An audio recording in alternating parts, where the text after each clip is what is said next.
Hey everyone, I'm going to make a commentary video about this YouTube video that I've heard about and I've kind of briefly seen. I kind of scroll through it because there's a scene in here that they show. I used to live in that building in December 2001, I think until February of '02.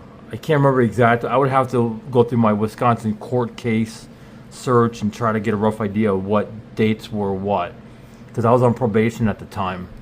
I didn't know about these kids. I didn't know anything about gangs. He would just go nuts. Wanted to know everything he could. Gangs in Appleton, Wisconsin, or Needham and Nashville. I had no idea. Gave this kid a sense of power in his whole life. I didn't think it even existed. Was provided by the Corporation for Public Broadcasting and the Jerome Foundation.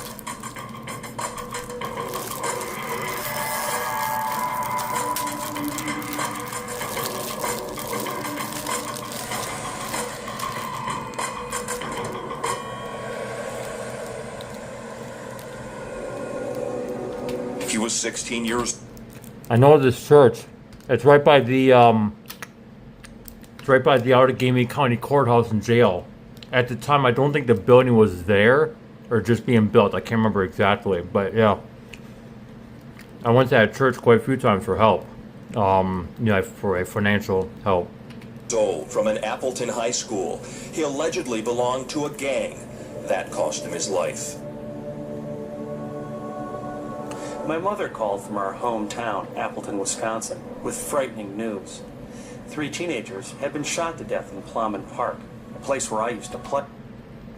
I never even heard of this park. Never heard of it, never been to it, never seen it. As a child. By the next day, a 4th kid was found dead, and local police said street gangs were involved.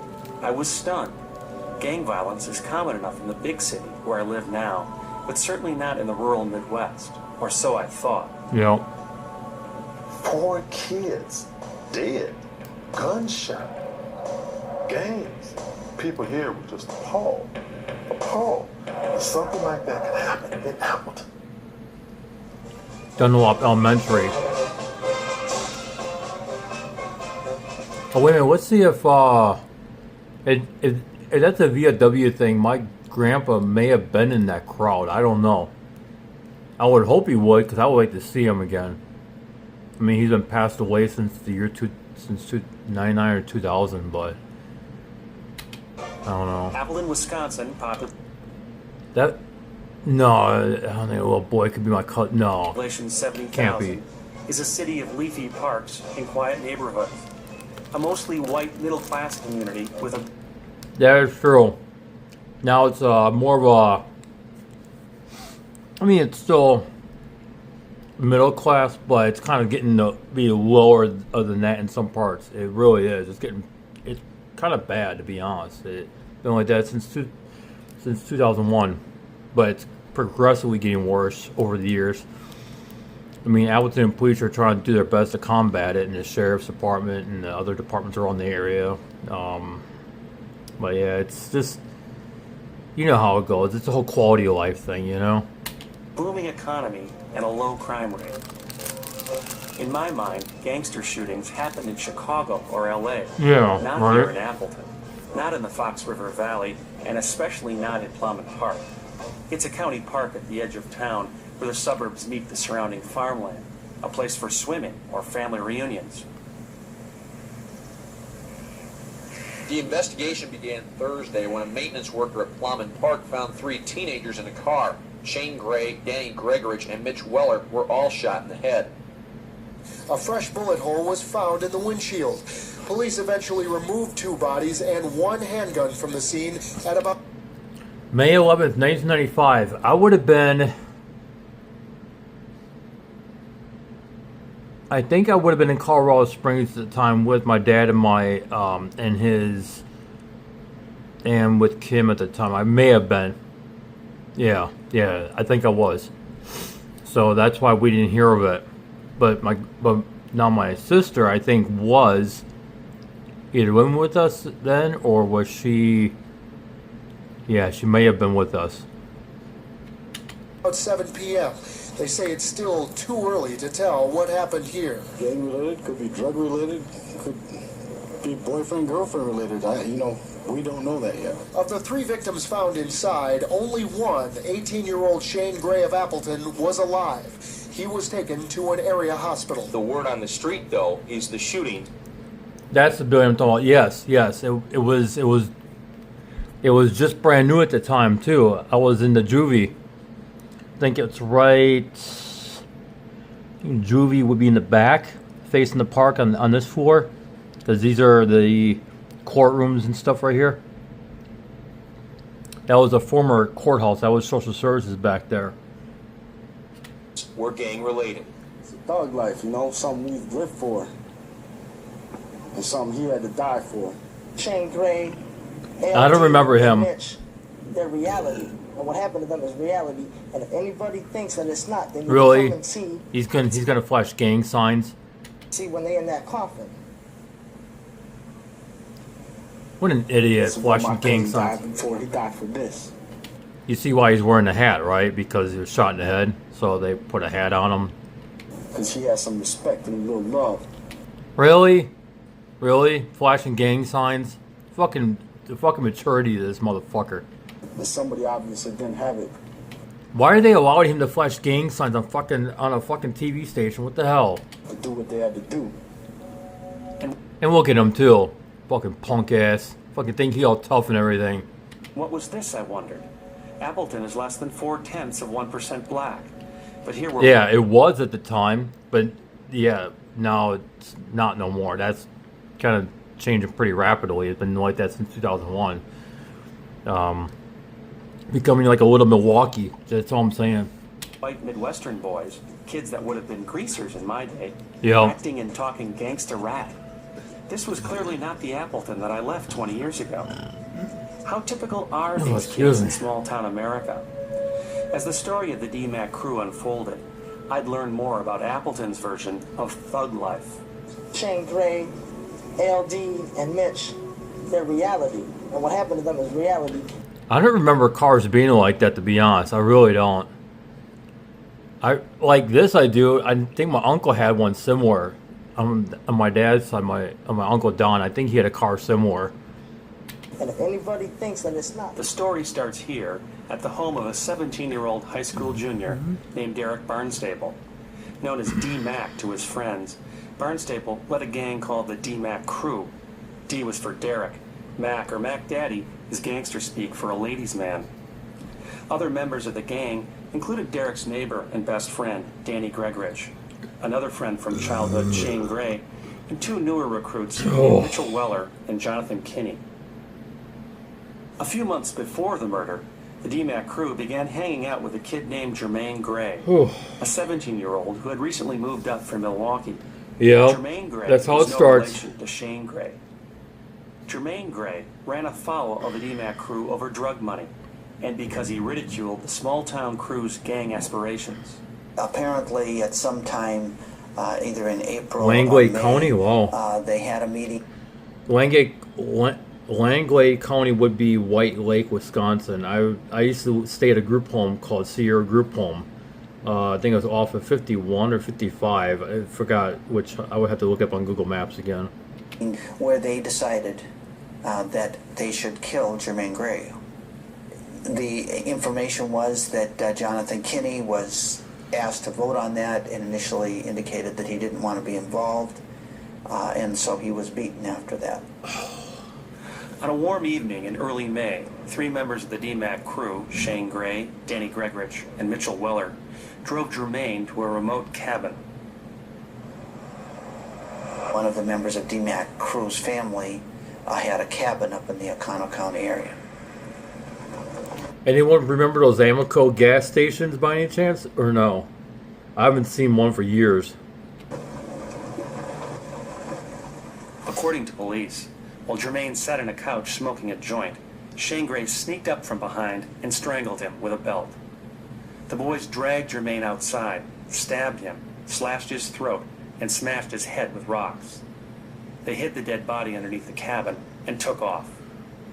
Late that night,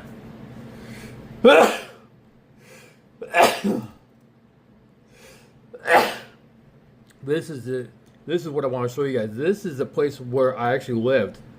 The owner's last name was Khan. I forgot his first name, but he was obviously Indian, Pakistani, like whatever. But I lived in this in here in 2001 to 2002. This is what I want to show. It's going to be darker here, but I did grab a screenshot at one point and lighten up the photo. It looks pretty good now. Back in Appleton, the 3 hook. Yep. There we go. That's it. I'll show you exactly where I lived in the room. Right about here. Oh shit. Fuck. I forgot I had touchscreen there.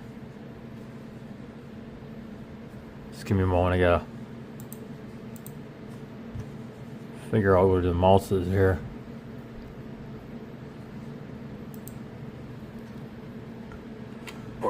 Danny told Derek, the nigger boy is dead. Dead. According to the 3 hooked up with Derek. Okay, there we go. Yeah, so it was right. You see that red door right here? Ah, crap. I hate when it does that. It's like right here. You can barely see it, but I was in that room right there. And the laundry room was right there. You could just barely see it. I remember taking salt water in a spray bottle and put a tube in the top. Put it in the change slot, right? Squirted the salt water in the change slot. And I emptied out the whole machine of all the cans. I filled up a whole shopping cart full of soda. Walked to downtown Appleton and I sold each can for like 25 cents or something like that. Like 25, 50 cents, and gave away a few to some friends down there at the Valley Transit Station at the time. But yeah, wow. Yeah, that power pole, yeah, wow. Damn.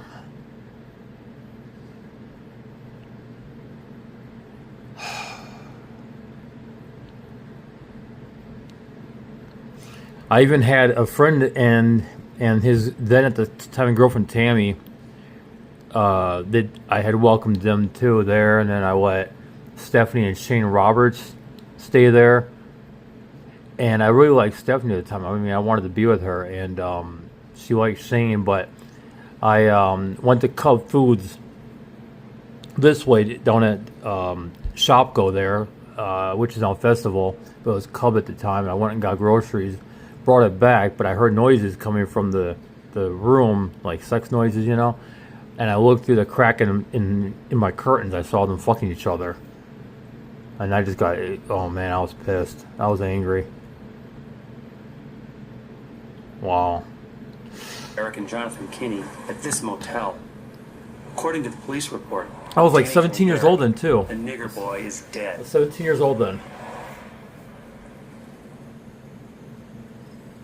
In the week that followed, Derek panicked. He That Joe ordered his crew Camel back thing. to the cabin to That dispose shit of was Jermaine's stupid. body. They moved the corpse to a farm owned by Danny Gregorich's grandparents. They burned Jermaine's body and buried it in an old grain silo.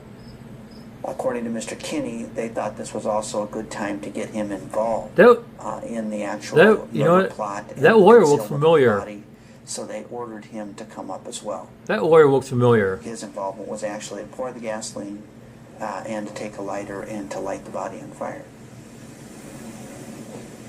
At some point in time, apparently, Mr. Gregorich, the grandfather, called down to the Gregorich house and indicated that he had seen Danny up here, and it seemed kind of odd that he was up here and they were across the road doing something by the silo.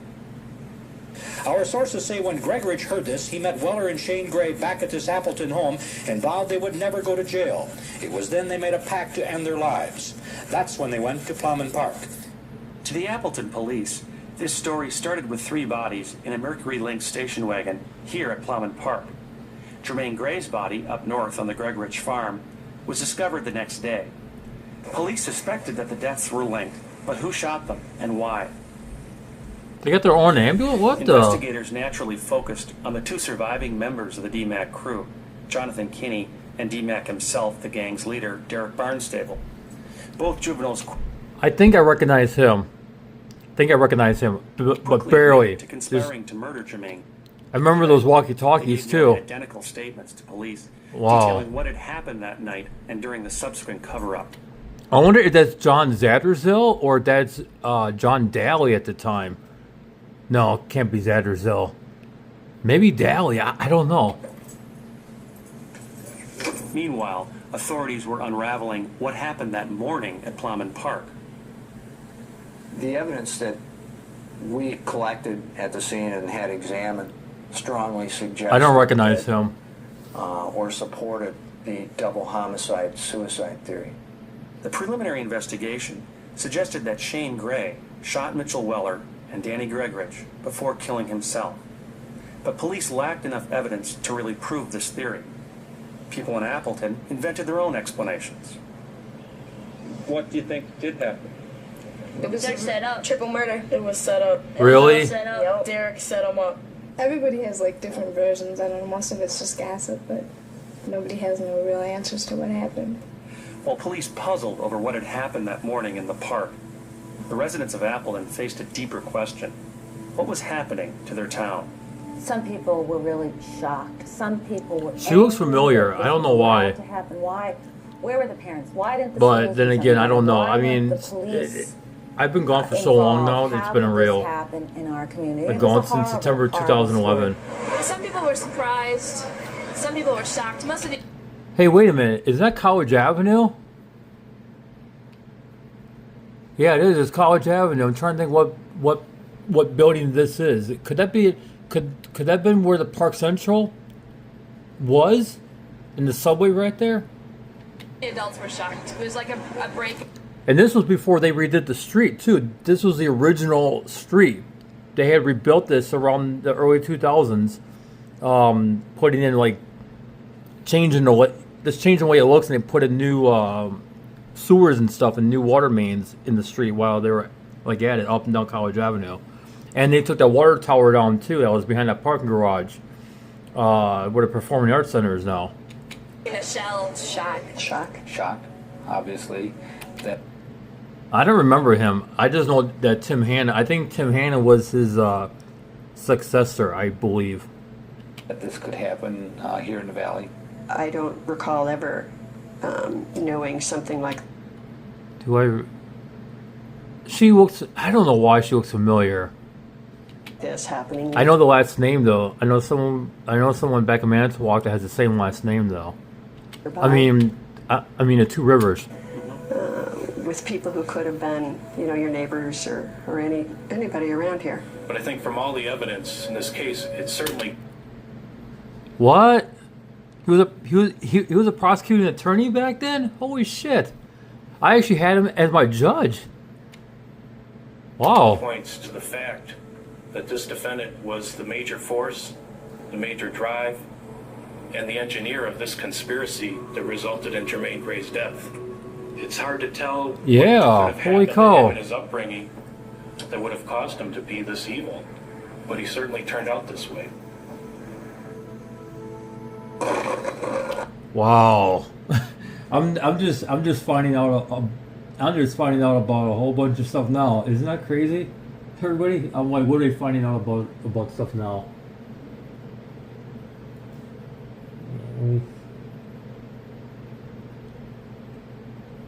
I gotta figure something out here because this is like really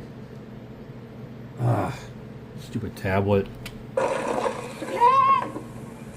Yeah, Derek.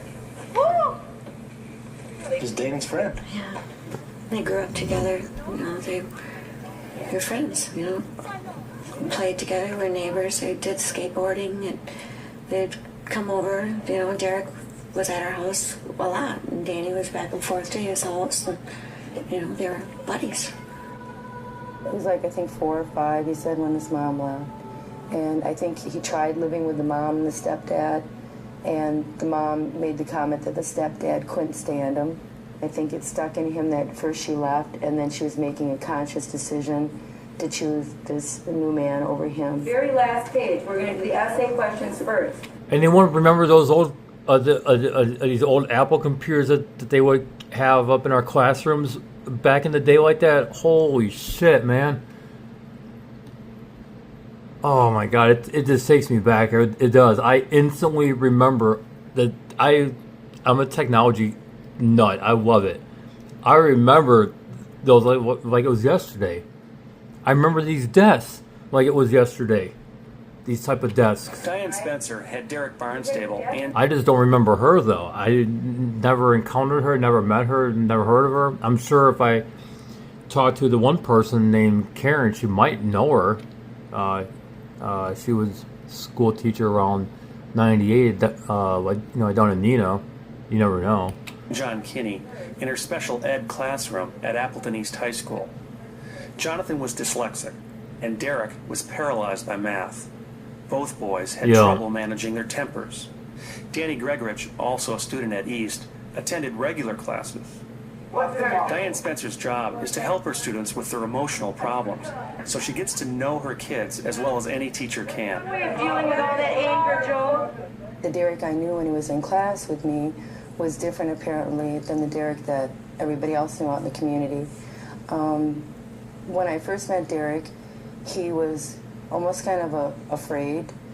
He was kind of borderline depressed. He made numerous references to the fact that his dad sat down in a chair and turned on the television and drank beer and just fell asleep in front of the TV. If you're asking me if I felt threatened... Anyone remember him by any chance, or no? Yes.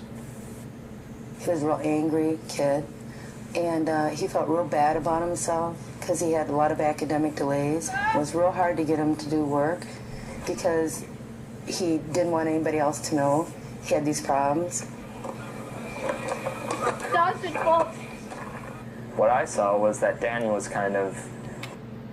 I wish I could find the... I wish I had the videos of me and my sister growing up. An anchor for Derek and someone who kind of kept I him need to ask my dad about that. See if he's got them, and if he's willing to send them over here, and I'll digitize them and send them back. You know. Felt he had to get Derek up and get him off to school. Well, that was just, he always did that stuff. They'd call back and forth to make sure he was ready. I had him come across the hall, come into our room and work with Derek and do math and things. Danny was real strong in math, and Derek wasn't as strong in math, so it worked out kind of nice because Derek was less hesitant to try if he had Danny sitting next to him. They were a real good support for one another. I had many contacts with Danny because of problems that occurred in school. I grew to appreciate Danny and like him. He had a real neat sense of humor. Danny we knew when Shane was just little, probably 9, 10. He used to live a few blocks away from us, and he was just a tiny little thing, red hair, freckles, cute. It's hard to believe he'd be involved in something like this, too. He would have been so much cooler if he would have not been in that gang stuff. But there was I wonder if she's related to the Lamers Bus Company somehow. Because she seems familiar.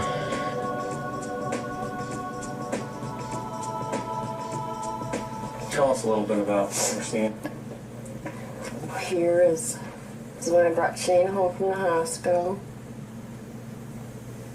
His very first picture at Kmart, first and second grade. They came on College Ave, I bet too.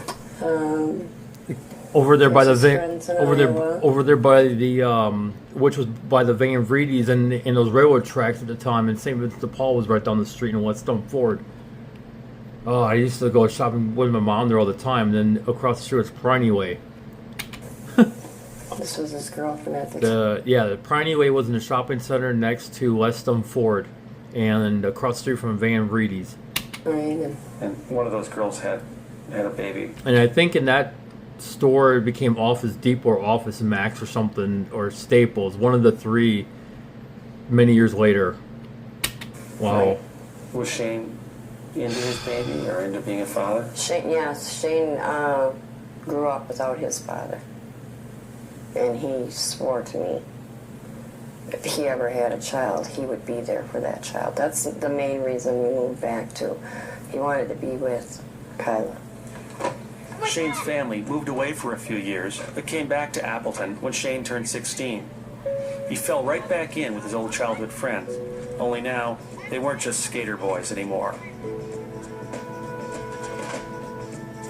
the last 2 weeks, he wasn't open with me like he used to be. We could talk about anything.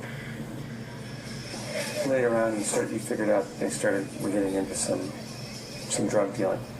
I know they smoked marijuana. I know it.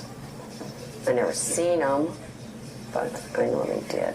I was raised in this society, so there's no way you can expect me to be a perfect person, but I'm going to do what I'm going to do. I knew something was up. That's why I asked him when that phone call came, is D-Mac in some kind of trouble? And he just totally lost it. I never seen my son like that before.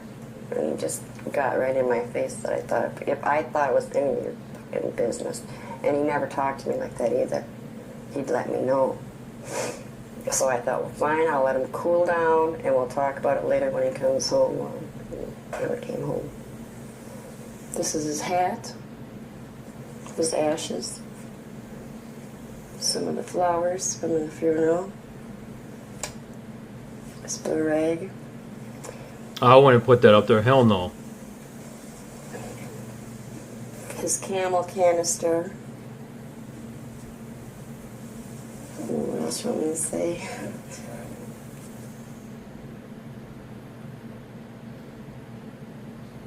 We said, yeah, we'd love to have them. And that's how they came into our home as foster children. At the ages of, they were about 2.5 and 4.5. And this was Mitchell and his half-sister? Right. Mitchell was 2.5 and the sister was 4.5.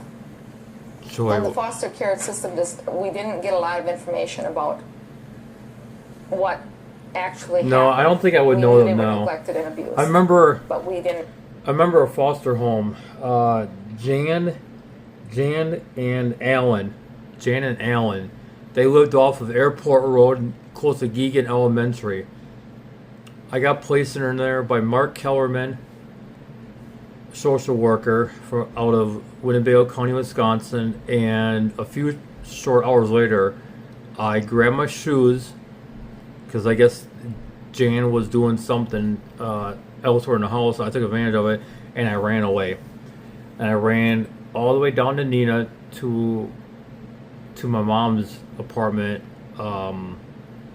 near I think Doty Park or something like that. It's not far from the Nina Library. And I ran there. So yeah, I ran pretty far. It was several miles across town. I didn't want to be there, you know. It's crazy how that shit happens, right? Have specifics. But over the years, we found out the specifics.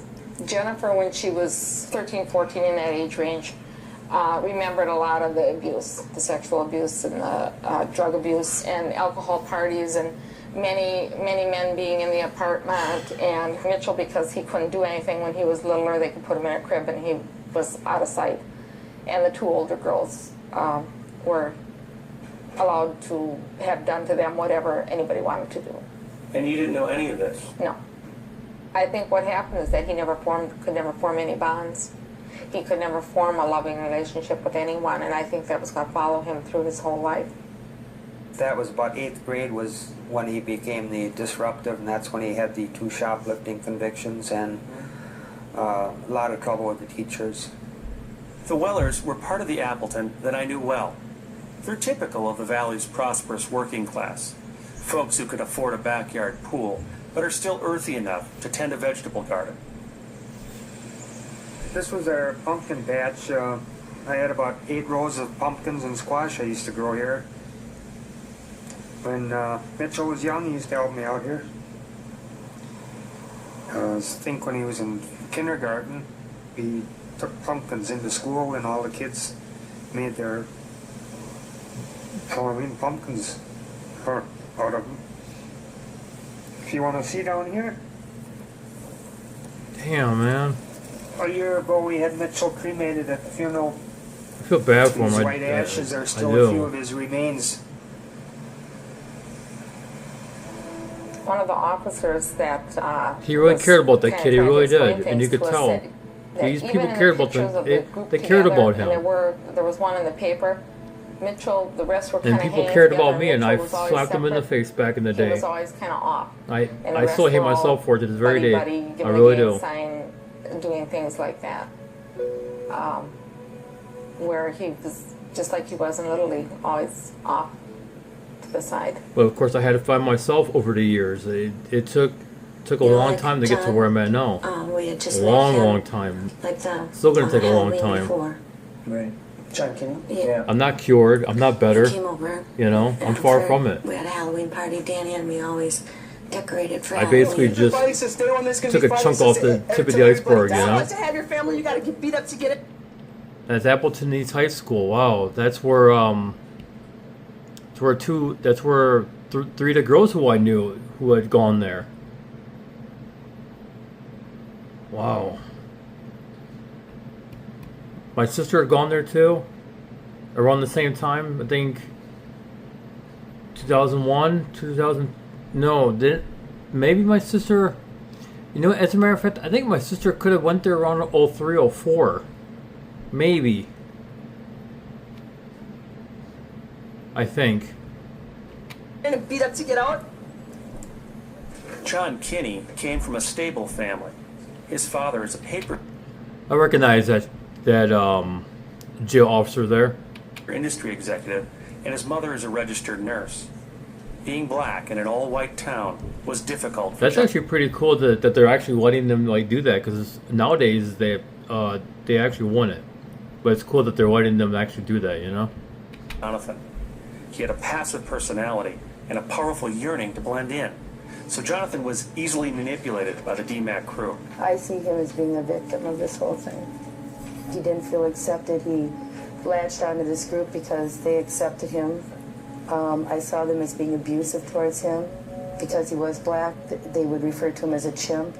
They would call him names in reference to his skin color. I think we believe in our county that Jonathan Kinney was more actively involved in the homicide, at least from a standpoint of not doing anything to prevent it, which we believe that he could have done.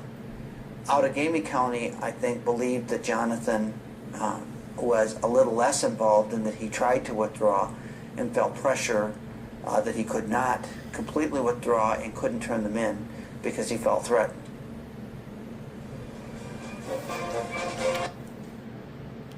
Now this is obviously the downtown that my grandma would remember. She would definitely remember this, and yeah. The AAL building, the Zulke building. This was where Park Central was, right here. And the Paper Valley Hotel was right here. This is where the Performing Arts Center is now, right here. This was all torn down. There was a water tower back here. They had a parking garage back there too, up at one point. Oh, wait a minute, is that the phone company? Yeah, that might have been Wisconsin Bell at the time. You see the microwave? You see the microwave antenna? Wow. And then that's Warren's. That's the Warren's Chapel right there. Is that a Valley Transit bus? Holy shit! Driving through downtown Appleton, my first trip here to visit Lawrence University, see if I wanted to go to school there. It fit my idealized image of what a hometown America would be. And it was just... I don't remember him. Looked very secure, very comfortable, very... It was. Like At the time, if you lived in Needham and Nashua, Wisconsin, in the late 80s, early 90s, you could literally leave your doors unlocked at nighttime. I know my grandma used to, back at where she lived, on my dad's side. She could leave the door unlocked. She had an attached garage. She could leave that door unlocked. And, yeah, it was pretty crazy. You could set roots down and be happy. The Norman Rockwell Appleton of my youth was an all-white community. Back then, ethnic diversity meant either Catholic or Lutheran. That is true. I was struck by how white it was, and it still is very white. Yep, still and, is. I mean, not just in color, but attitude. Let me see that. Or Lutheran. I was struck by how white it was, and it still is very white. And That's the old courthouse. I remember doing family therapy trips. They would be using one of the meeting rooms upstairs. We would come from the Eau Claire Academy back in Eau Claire in the Chevy Astro vans.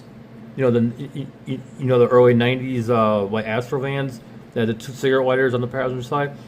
We would come in those, about 3 or 4 of us kids, with the with the driver and then their aide, and then they would switch driving back.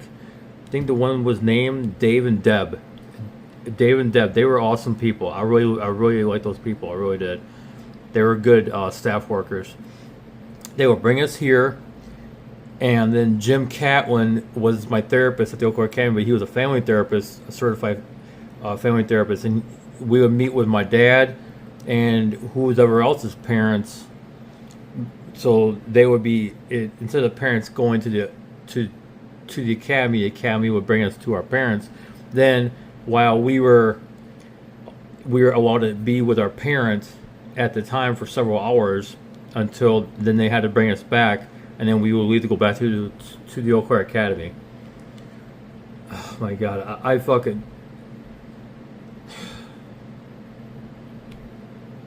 Oh, I don't know. Those weren't the best times in my life. Like, you would say they were the worst times of my life, but to me, I would love to go back and do it again. I don't know why. I just would love to. Absolutely would. And I mean, not just back then, we didn't have all this fucking technology either. We just didn't. I didn't even own a computer until the early 2000s. You know, like my own laptop. I never owned one before. I never even owned a cell phone up until like the early 2000s or the late 90s, somewhere around there. You know, it's just weird. Same color, but attitudes. It's very Republican, very conservative. Yeah. I'm not sure if they actually got Joe McCarthy out of the courthouse yet or not, but I know that. Oh, I remember that statue. I didn't even know that was it. Holy shit. Yeah, the bathrooms were over here, and if you went that way, you would take a hallway. You can get to the social services building and county commissioner's office and assessor's office and all that. There was a cafeteria down in the basement and all that. It was a huge upstairs was, of course, the meeting rooms. Controversy. There were supposed to be benches right there, I think. In the museum or keep him in the courthouse where lots of people thought he belonged. I didn't even know the controversy behind that statue. I had no idea. Is one of the fastest growing areas in the state of Wisconsin. One only has to drive around Appleton and see all of the homes being built. It is, we have, I think, the first or second largest growing school. Yeah, there was a recent neighborhood that was well built up, Angel Hill Drive out in Greenville. My sister and her husband, my brother-in-law, and at the time, I think my nephew was just a baby. My niece wasn't even born yet. I missed out on their lives too. District in the state. Our unemployment is for all practical purposes at 0. I think it's 2.4, 2.6. Oh, holy shit! Wait a minute. I remember All Car. Holy shit! I remember Tumbleweed. Fox River Mall sign. Yep. Yeah, that Walmart was always there, but it wasn't. Wow. That's fucking Grand Chute right there. Oh my God! Wow, that is crazy. All right, I kind of left off right here. I don't know why the video stopped, but I'm gonna try to do it again. So yeah, I remember the way that it looked right near the Fox River Mall. I remember this. I remember going to the Walmart all the time with my mom back in the day, and maybe my dad once or twice. But I do remember seeing these signs all the time though. And I remember Cellulink. I don't know what was being built here at the time. I think I might know what was being built here at the time, just because of the relativity to this building, and that the view. I know the mall. I think it's Mall Drive. Kind of runs from. I think this side is College Avenue, and it runs this way, and it kind of runs into the mall, in the Fox River Mall. And then you'll see like the Northwoods Cafe when you come in. They call it the Northwoods Cafe, but it's not like that no more, or whatever it's called. I used to ride my bike across this bridge all the time, and the jail is right over here, the jail, courthouse, and everything. That's the AAL building. That's the Lawrence campus right over here. St. Elizabeth's Hospital is further down, so that was Oneida Street that the guy was walking on the bridge. This is downtown Appleton. We kind of played out. When the story hit Appleton, the community and the media focused their attention on local teenagers. There was a lot of talk about the kids who hang out. Yep. So yeah, I remember the water tower being here. This is where the Performing Arts Center is now.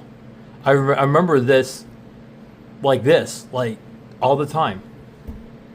And I hate the fact that they changed Apple. I hate the fact that they took all this down and they put the Performing Arts Center. I absolutely hate it. I don't believe in the Performing Arts Center. I believe it should have stayed this way. Maybe a little bit cleaner looking. Should have stayed this way though. It just should have. I remember him too. He was on the force for a long, long time. I remember going through this map all the time in the phone book, the really thick phone books that you could never rip apart. I don't know how to explain it, but yeah, I used to study the map all the time just to see where I could go to and all that good stuff. I don't think even some of these towns exist anymore, or they change the names. Like town of Menasha is Fox Crossing now or something. I don't know. It's fucking weird. They fucking rezoned a whole bunch of shit. Yeah. New London, Greenville. Yeah, my sister lived right in the Greenville area. I used to ride my bike from her house in the downtown and back. I mean, it was a long bike ride though, long. And my dad worked at the airport here. I don't know if he still does or not, but I know he did off and on throughout the years. And then I lived down in Menasha. Yeah, I lived down in Menasha on this side. And apparently Nina, where he currently lives now, is a straight line.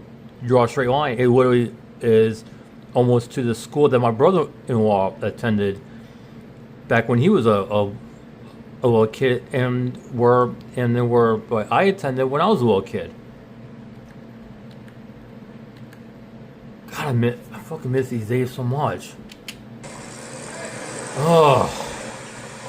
If you got a nice car, you just, you show it off, or you just drive around looking Anyone for remember when nice you could car, ride it in the back of a pickup truck back in Wisconsin at the time? I used to do.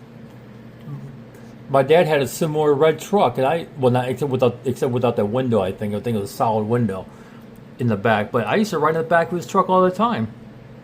It was legal, it off, or you just drive around looking for people and some guys look around for girls, and I'm sure girls do the same thing.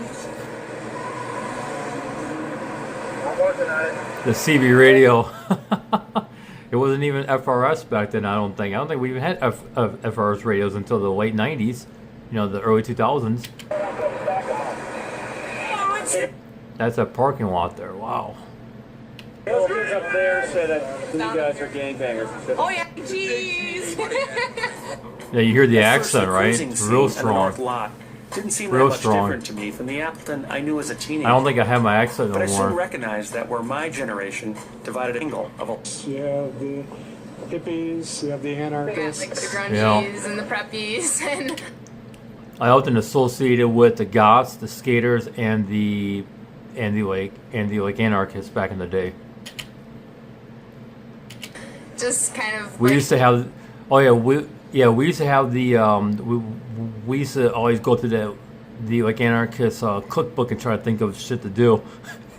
People that are just kind of in the middle, and they're the gangbangers and the fake gangbangers. I think most of the gangbangers are fake gangbangers. She'd be more of the preppy type, I think, or something. Gangsters, cardboard gangsters.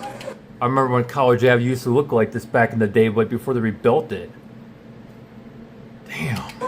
Just people who want to live that life. But at the end of the night, they go home to their parents' house with the 3-car garage. There are probably anywhere between 35 to 45 hardcore gang members living in this community, with maybe twice that that would be lesser involved people, so they're in, they're out. So we're not talking a large percentage of the juvenile or young adult population, maybe 1 to 2% of the kids in the area. To a point, I think gangs are wrong because the fact that they have to kill people.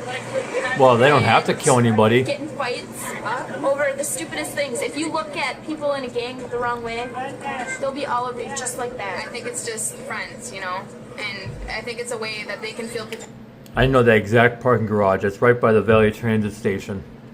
protected, and they know that someone is there for them. Why do you need to be protected? I mean, you don't need to be protected. Why does someone want to be protected? From what? I don't know. There's not. That's a Right. really good question because there's not a whole lot of stuff in Appleton that you can be protected from. I mean, you can walk the streets down here at midnight. You're not going to get hurt, but. Her to 11. Yeah, but vulnerable enough to. As I Really? Smoking a cig? These kids are smoking cigarettes? Well, I mean, I was doing that shit when I was 17 years old too, but I was emancipated. I was a legal adult then. talked to kids downtown about gangs, I had no way of knowing what was just loose talk and what was real. But underneath all the adolescent bravado, I heard an authentic and consistent refrain: violence. These kids, even the basically good kids, are familiar with violence in a way my friends and I never were. Somebody down here has a problem with somebody, and then they're in a gang or whatever they want to call it. They can have this kid have the crap beaten out of them, and it's sort of like a power play. I've seen a 13-year-old boy die. I lost my cousin and 2 of my. Oh, that's when that... Okay, that's a parking garage that was behind Park Central there. I wonder if it's still there or not. And then the Radisson Hotel was right here. Was right here. So people who stay at the Radisson could park there and they could walk through the pedestrian bridge thing and go right to the hotel.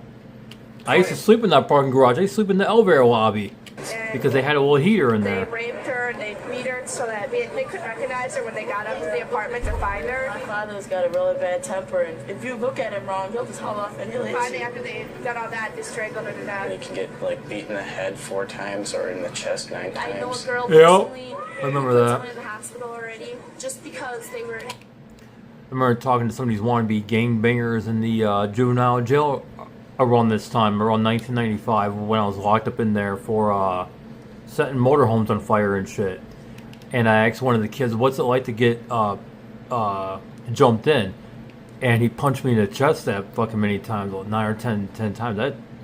That should damn near crack my fucking chest bone. I mean, he was like, boom, boom, boom, boom, boom, you know? But...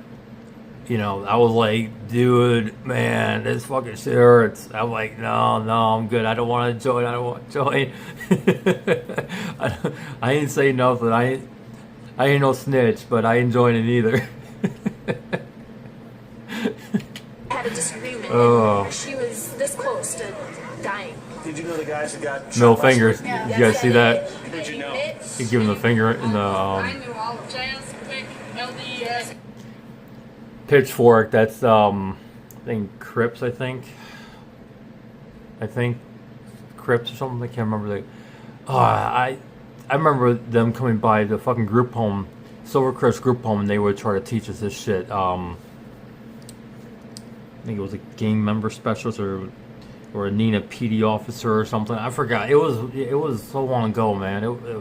God. Oh. That's where Park Central is. Wow. And that's where the subway was too. I spent a lot of time. Oh no! I take that back. That was City Center Mall. Sorry, I jumped the gun there. I thought that was J.C. Penney's at one point. Hirsch Burgers or Hirschburger. I remember Channel 2 News, when they did the news, they would say clothing sponsored by or clothing provided by Hirsch something. And this was the only store in the entire Green Bay Appleton area. So I think the clothing that the newscasters would wear came from here. I remember watching the news and they saying that. Why do I remember that weird shit? Don't ask me. Time downtown looking for gang kidnappers. You remember? Yep. That's the way the powders. Yep, those plant things. They had the trees in there, and they took them all down. It's all gone. It's all done. Are any That hardcore gang I think this was all still here though. operating in Appleton? They don't give interviews. They commit crime.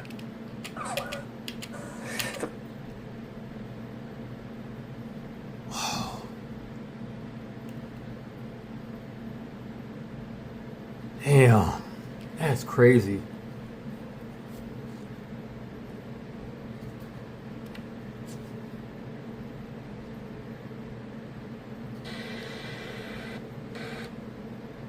For gangs operating in Appleton, they don't give interviews. They commit crime. Remember when College Ave was like The that? police were cracking down hard after the Plum and Park The shooting. Zuki building right The there. last thing that thugs The like mall. this wanted was a TV Yep. camera in their face.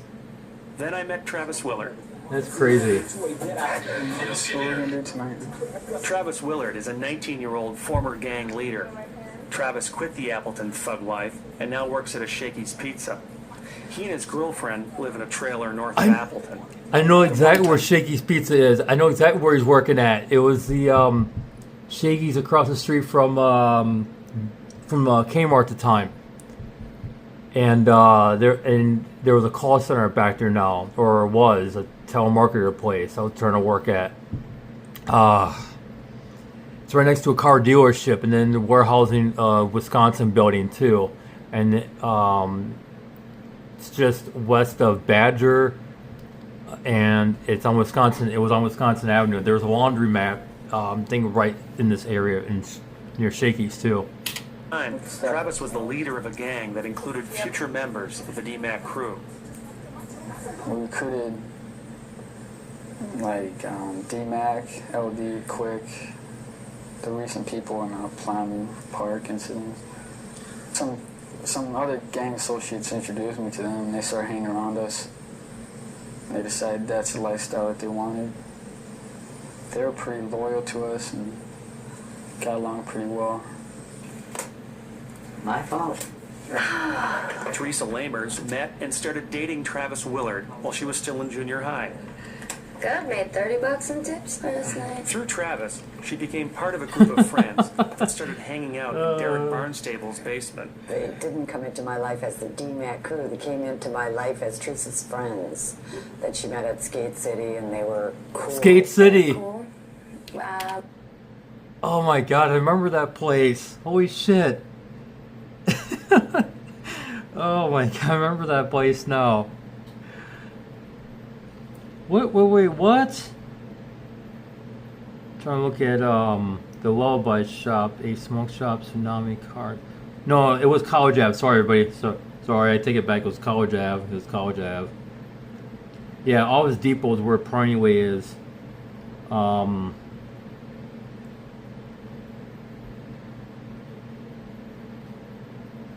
Trying to see. Oh, it's where the melting pot is now. Yeah, Shakey's Pizza was right there. It was right there. Right across the street from the old Kmart. That was where Kmart was. See it? That was the old Kmart. Wow. We always met in their basement, and they'd always be smoking pot. We just hung out. I don't know. You don't really say much around them guys. You just watch them and laugh at them and never disagree with them. Later, the boys who would become the DMAC crew tried to initiate her into the gang, but with the help of her mother, she resisted and broke off all ties with the gang. So Derek lived separately from his father. I mean, he had his own room. Well, he lived for the most part, he stayed in the basement. What I was told, it was dark, drabby. All kinds of pictures hanging all over. A machete on one table. Not what I would call a normal kid's bedroom. It was his whole house. He never went upstairs. Him and his dad had no communication at all. If the phone was for Dean, his dad, which it was probably 1 out of 100 times, he would take a broomstick and pound on the ceiling. And Dean knew what it was because that was it for communication. That's all them guys had. They never talked. I didn't even know Derek had a mom the whole time. Derek does have a mother, though his friends rarely saw her. Later, at Derek's court appearances, she often sat beside her husband. Derek's father and his stepbrother were also present in court. None of them wanted to talk to me. I knew he had a brother, Keith, because he came down there once in a while. The girls would always be on one side of the basement on this couch, and the guys would always be around the table. And he'd be like, what is this, 50 stands? Girls on one side, guys on the other. But it just really didn't mix. They just did their own thing. They wanted us there, though, just to be there, just to watch them. Is that Appleton East? The bell would ring and they'd have student movement. They had like 5 minutes in between classes. Derek never left. Yep, Appleton East. Holy shit. He always stayed in the room by me. The next year, the following year. Why would he leave? He was afraid. He was afraid of everything. That's crazy. Wow. He was afraid of other kids. And by, I'd say about the middle of his...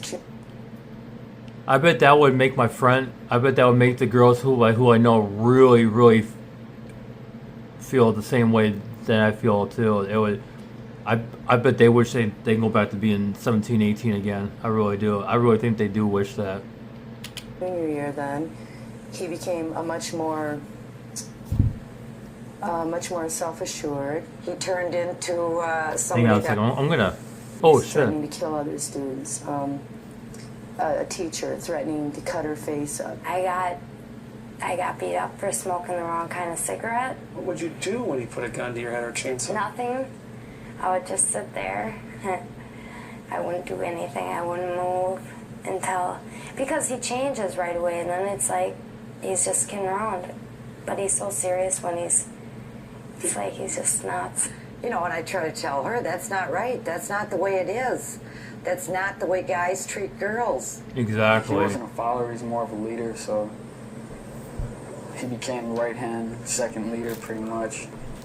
He had a lot of control. He, like myself, was pretty much, I don't know, mastered the art of persuasion, get into people's minds, make them follow, make them loyal. How did you do that? Just from being with them day to day, showing them that we're there for them. And people began to get so loyal that they would actually kill for us.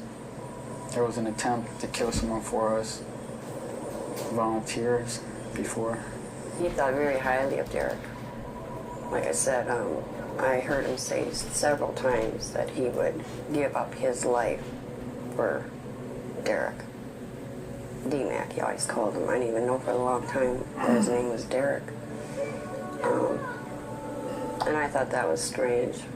I mean, how far would he take it? Would he actually die for this kid? Well, obviously.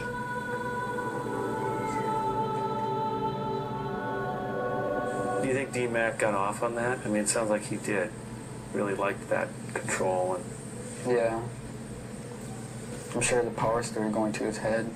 He's the one who would go the step beyond. I mean, a lot of people might think about doing something, but Derek was the one who would do it. Kids generally followed him. They listened to him. They did what he said. Kids who were older than him, bigger than him physically, would also be afraid of him. What was the gang called at that time? Imperial Gangsters. And it was Travis's gang. He was a leader. Yep. Well, you split up then, right? Yeah. He wanted more power than he had. He wanted his own, like I had. And so they decided they wanted to go to GD. Gangster disciple. He wanted to know everything he could about the Crips and the Bloods and the GDs, and I mean, he wanted to know the history. He never wanted to read, except now all of a sudden he wanted to read. He wanted to know this stuff. He was like thirsty. You know, this was the only thing that ever gave this kid a sense of power in his whole life. Tell me how they hooked up with GD and Jazz Gray and all that. Well, I think they met him through some people and got in under Jazz. And I guess Jazz was ripping them off and showing them disrespect. And a gang's supposed to be like family, brothers, stick together. Shane had first mentioned to me that he was in a gang. Obviously, my first question was, well, are you out on the streets vandalizing or doing terrible things like gangs are associated with? So what attracted you to want to hang with the Is that gang? Bobby? Basically, I just had some time. That's Bobby. Holy shit. I mean, as long as you know the people who are in it and know they're not corrupted like the stereotype claims. I can't believe that. That was Bobby. I fucking knew his cousin Mallory. Well, I didn't know her personally. I knew her from a Yahoo Messenger, but she went by a screen named Naughty Mallory something. Wow. The kids I talk to are wannabes. To me, the term means more, or perhaps less, than wannabe gangster. Like all kids, they want to be accepted. They want to be respected. Wannabes. To me, the term means more, or perhaps less, than wannabe gangster.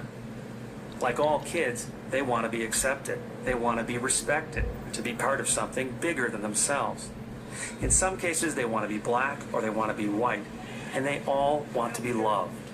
The kids are searching in other areas for things that they don't find at home. And if you don't have anything at home, you don't have anything at all. And you aren't finding having those needs met in a positive way, they're going to be met in a negative way. They look to other people, and they actually care about each other. I mean, they watch out for you and everything, and you watch out for them. So tell me a little bit about your growing up, your home situation.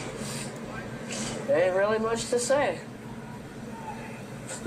Basically, I lived with my ma because she didn't want my dad around. And then I ended up living in a group home, and now I'm here. The gang has become their surrogate family. They're loyal. They have rules. If they break the rules, there's punishment for those rules. It's not just a bunch of drinking. It's not just a bunch of fighting. It's not just a bunch of being tough. It's laws, and it's learning, and it's using that learning to make yourself a better person. It isn't all about. I don't know about her, but the other one looks familiar.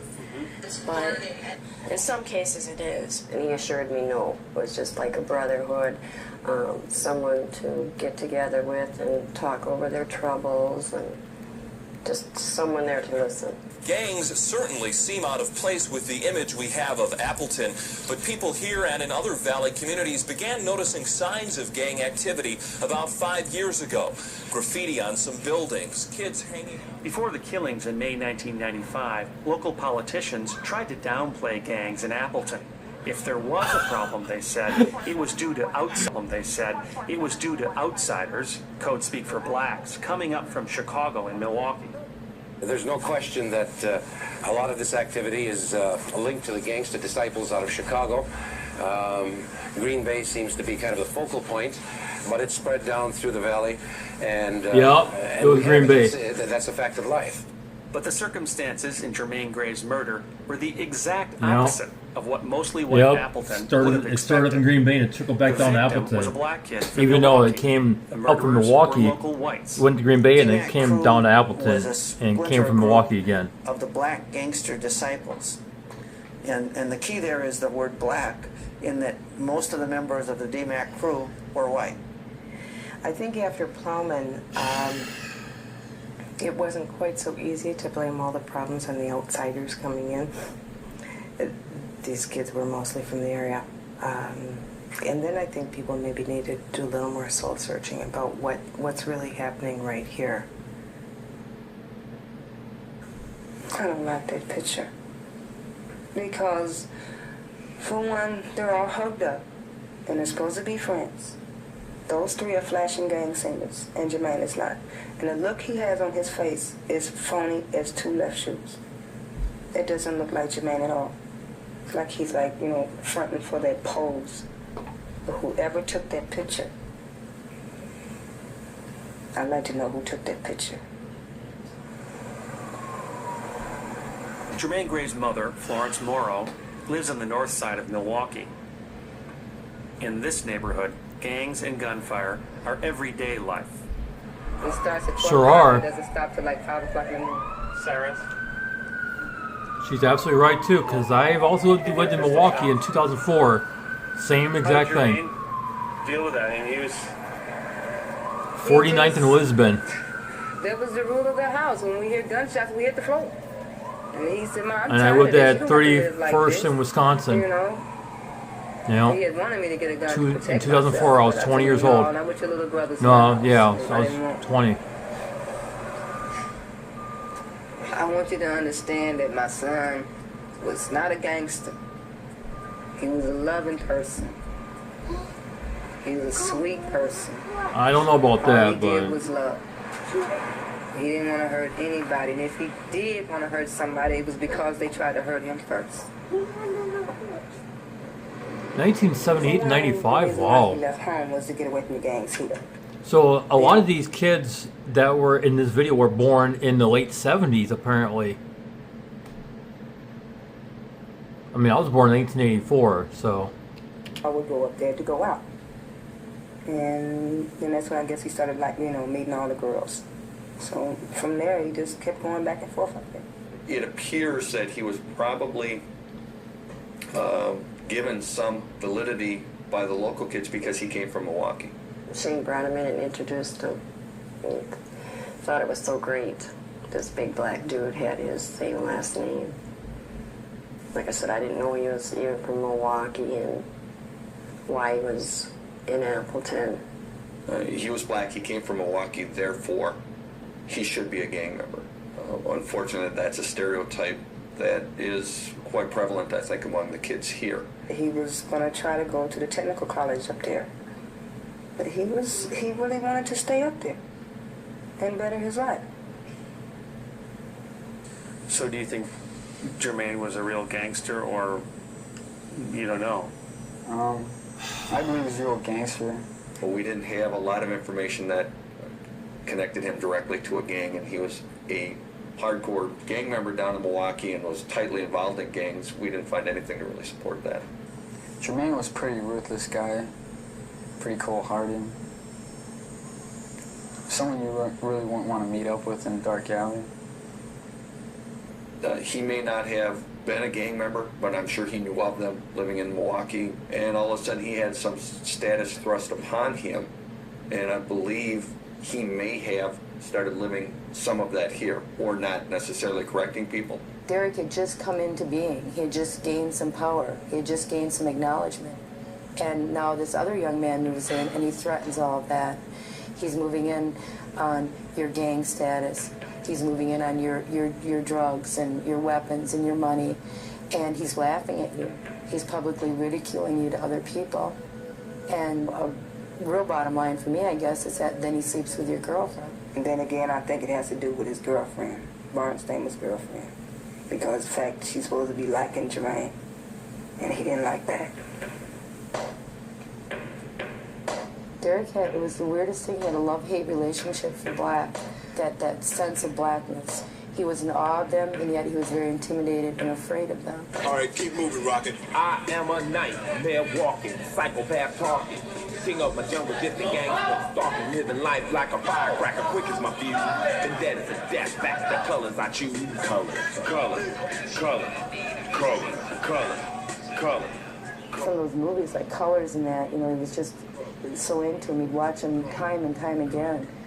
He would make comments, and then when I would correct him, he would come back at me with things like, well, you don't understand, Miss Spencer, because it's the Niggers. They get all the, and then he always referred to women as bitches. They get all the bitches. They get all, you know, they get all the money. They get all the good drugs. And he was real resentful of blacks. Probably because of his anger with the African Americans for doing that to him. So after his falling out with Jazz and the GD, he started getting some hatred towards him, probably. I certainly think that the murder of Jazz was probably partially motivated by the fact that Jazz was black. And I think we're kidding ourselves if we don't think that is true. Which makes Kinney's involvement very complex. Extremely complex and bizarre. And to some extent, it certainly justifies Kinney's concern that he had to become involved in this crime, or he would himself be a victim. That was going to be the defense if we went to trial. State of Wisconsin versus Jonathan Kinney, 95, CF 97. Appearances on the purpose. Jonathan Kinney's case never went to trial. He pleaded guilty to charges of concealing a corpse. Not long after Jonathan's arrest, his father took a job transfer and moved the rest of the family to Texas. I never saw them again. What? After his family left, Jonathan, a dyslexic teenager with a 4th grade reading ability, faced the court alone with his lawyer and faces prison by himself. My only hope is that we make a sentence. That's not right. His family abandoned him. As a deterrent. That's not right. Gang violence. And for that reason, I remember that judge. He's a Manitowoc judge. The sentence that I can got his name though. here today is sentence you to the maximum of 10 years in the state prison system, which is precisely what I'm going to do. Court is going to. Florence Morrow and her sister-in-law, Constance, left Milwaukee at 4 a.m. the morning of Kinney's sentencing. They drove 5 hours to be in court that day, but they got to the courthouse 5 minutes late. 5 hours? Nah, ain't no 5 hours of Manitowoc going front of I-43.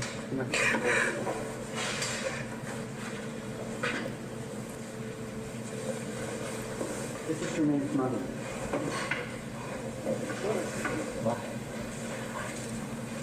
Why? Hey, come on. Back up. You know it. Good boy. And you know he was good. You know it. Okay.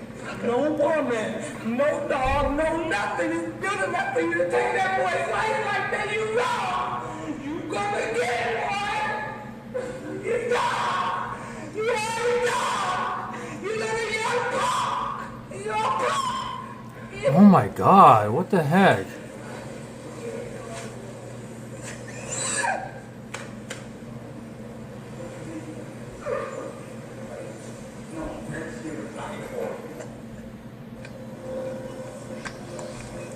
I honestly don't understand that per se, but I kind of get it. I don't know. It's hard to explain. A year after the Plowman Park shootings, the families of the boys involved still had no clear picture of what happened on the morning of May 11th. The police called the shootings a murder-suicide, but the case was still under investigation, and the cops gave out little new information. It's been a year, 4 months. And you still haven't come to me and told me what is what. Meanwhile, 17-year-old Derek Barnstable was ordered to stand trial as an adult on charges of conspiracy to commit first-degree murder for the death of Jermaine Gray. The families waited for Barnstable's trial date with mixed feelings. While dreading the publicity, they hoped the court testimony might explain what happened in Plowman Park. God only knows what really happened, and that's the problem. And that's a lot why we don't want to talk about it, because, you know, we still have feelings that there could be some. Derek holds the key. He knows something about that day. Whether he was involved in it or not, we have no proof. But we would like to know what he knows that would help us feel better. In the end, the families never heard Derek Barnstable tell his story. Today, Barnstable pleaded no contest to conspiracy to commit murder and conspiracy to mutilate a corpse in the death of Jermaine Gray. The amended charges reduce the maximum sentence he faces from life down to 60 years in prison. With Barnstable pleading no he looked contest, familiar. there would be no trial. The guy in the suit there Instead of looked life real in familiar. prison, he was looking at between 30 and 60 years. Now, all that remained was the sentencing. DMAC had to have threatened these boys with something to make them think that there was no other way out but to kill themselves. But why wasn't DMAC there? Why wasn't Joker there? They were all involved in killing Jazz. Why was it just these 3 boys? DMAC knows more than he's saying, and we'll probably never know what all happened. So also today ends one of the most shocking, violent, and tragic episodes experienced by our community in a long time. It ends with a whimper, I guess. Without a trial, the Plowman Park case seemed unresolved. The atmosphere at the sentencing was filled with all the expectancy of a jury verdict, the families, and much of Appleton longed for something conclusive in a case filled with loose ends. Mr. Barnstead? Which I could turn back to life, change everything because of all the people I've hurt. I know I deserve to be punished for my involvement in my wrongdoing, but I would like you to know some things about me before since. I'm truly a different person inside. I've grown up and I've learned a lot over the year and a half I've been incarcerated. I realized what I did was wrong, and I realized that being a leader of a gang is not cool or the right way to live life. Your Honor, again, I know I need to be punished for my sins. My heart is sincerely changed. I'm truly sorry for what I've done.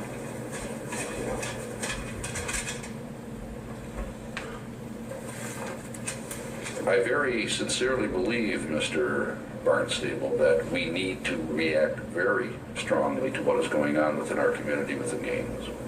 Just for that reason, on count 1 in the information, this court hereby sentences you to 45 years in state prison system. Court on count 2 withhold sentence, place you on probation for a period of 15 years. That probation will be consecutive to the sentence on count 1. Okay, we are in recess. Good luck to you, Mr. Barnes.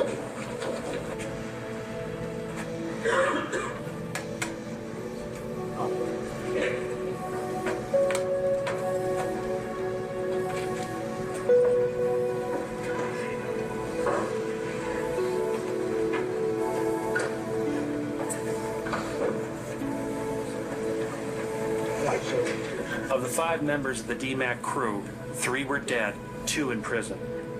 More than 2 years after the shootings, the Plowman Park investigation is still technically open.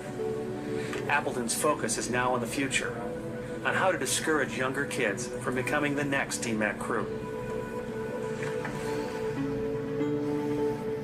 I just think that we could do so much more for kids when they're younger. These boys didn't all of a sudden overnight become the people that were able to go out and murder another young man and then able to go out and take their own lives.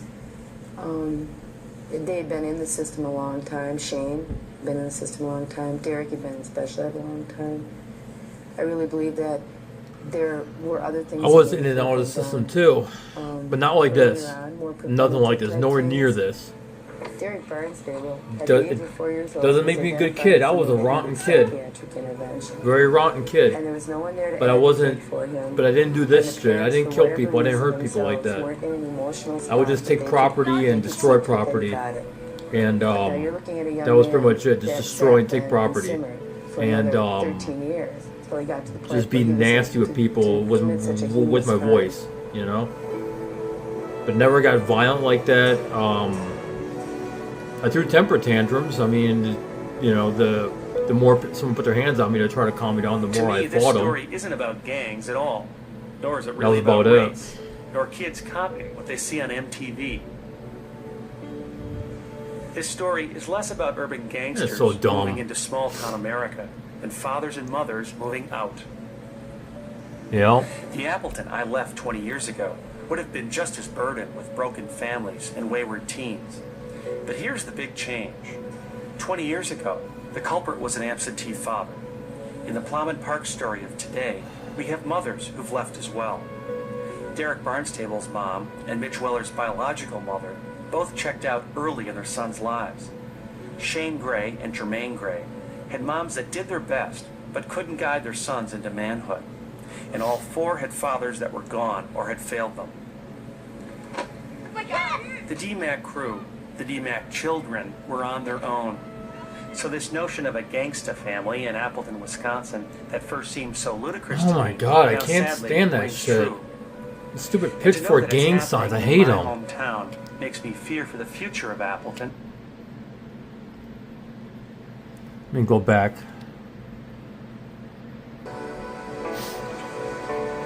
I fucking miss the way Appleton was back then. I remember it like the. Why are you here today? I miss my boys. Memories. Here to show pay our respects and let them know. Yep, let them know we're always here and we'll always remember them. Oh man. the radios.